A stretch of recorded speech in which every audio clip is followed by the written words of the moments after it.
अस्सलाम वालेकुम। वालेकुम सलाम। मुझे जानते हो कि मैं हूँ अली मुराद जी अली मुराद के साथ। आज हम नए प्रोग्राम के साथ हैं। इसे भाई को तो आप जानते होंगे, ये है आबिद अली लेगारी जो हमारा फनकार है और बहुत से गाने हम गाते रहते हैं। ये रुस्तम मोहम्मद के बड़े फनकार हैं माशाल्लाह। आज इस मौसम के हवाले से इससे एक नया और गीत सुनेंगे। अस्सलाम वालेकुम। वालेकुम सलाम। क्या हाल है? खुश हो? खैरियत? ठीक ठाक, मज़े में। आज कौन सा गीत सुनाओगे हमें? आज हम अपने महबूब के बारे में सुनाएंगे। कंठा गुलाबा पाए तुझे दर। इरशाद इरशाद इरशाद माशाल्लाह।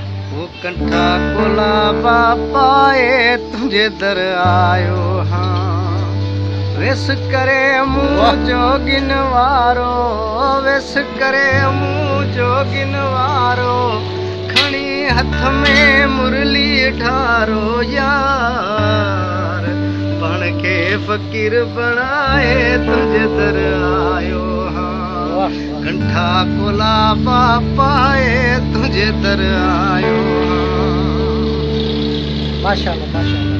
ओ जंदी ओ अनवे पैसा वंज तू मोटाए, लालच वारो मनाया, अने पैसा वंज तू मोटाए, लालच वारो मनाया, अख खणी थोरो ॾिस तू बूढ़े आशिक तुंहिंजो माया, अख खणी थोरो ॾिस तू मूंडे आशिक तुंहिंजो माया, दुनिया न की मूंखे दौलत घुरिजे, सिर्फ़ तुंहिंजी मोहबत घुरिजे ओ यार, पाण खे फ़कीर बणाए तुंहिंजे दर आयो आं, कंठा गुलाबा पाए तुंहिंजे दर आयो आं।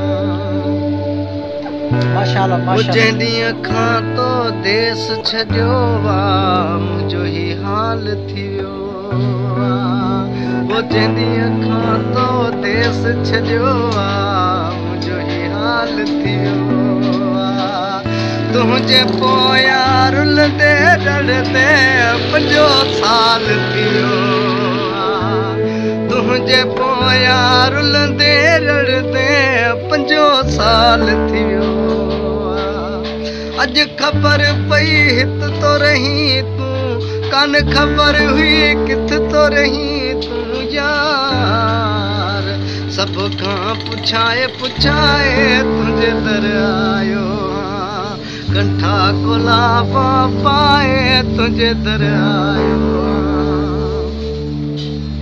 ओ अब्दुल रज़ाक वा नालो मुंहिंजो, ज़ात जो माशर आहियां, तुंहिंजे पोयां संगती साथी छॾे आयो पंहिंजो घर आहियां, तुंहिंजे पोयां संगती साथी छॾे आयो पंहिंजो घर, कान ख़बर हुई किथ तो रही तूं, अॼु ख़बर पई हित तो रही तूं यार, मस मस पुछाए पुछाए तुंहिंजे दर आयो, अली मुराद कंठा गुलाबा पाए तुंहिंजे दर आयो।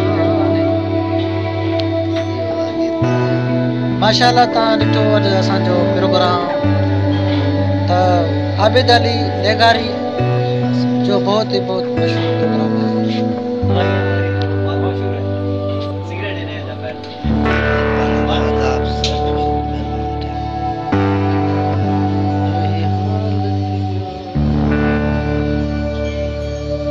अच्छा, तो ये गीत आप लोगों ने सुना कि ये जो गीत था वो सिंधी ज़बान में लिया गया था हमारे, तो भाई साहब ने इस मौसम के हवाले से बहुत ही अच्छा हमें प्रोग्राम दिया और बहुत ही अच्छा।